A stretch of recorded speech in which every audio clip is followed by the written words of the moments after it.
Erokamano Cynthia kuom lipodno. Ka wadhi nyime wayudo ni riwruok mar jo-Islam mar jolony e weche mag thieth KAMPP koro dwaro mondo mi piny owacho oket okenge makare mag bero kit okumba manyien mar SHIF ma giwacho ni nikod nyalo mar loso yore thieth ne oganda jo-Kenya to mana ka oketo okenge makare mag tiyo kode. Ne giwuoyo e romo mar riwruogno mano bage kaunti ma Mombasa kama jatend riwruogno Dr. Ahmed Twahiro wacho ni SHIF osebedo gi ng'ikruok modhuro nyaka nochak tiyo e pacho ka ahinya to kaluwore ni ng'eyo matut pod onge e wi chenrono. Bende gidwaro mondo mi piny owacho kas chenro mar chulo gope mag osiptende ma pok ochul kaka yor neno ni jotuo ok obedo kod pek e yudo yore mag thieth.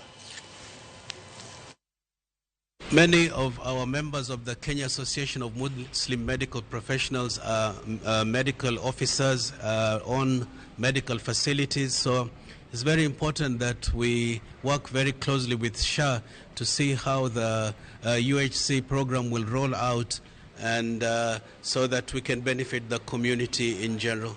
We need to see what are the challenges on the ground that people are facing and how can we address them. Issues of dialysis, issues of payments, we have some pending payments to faith-based organizations.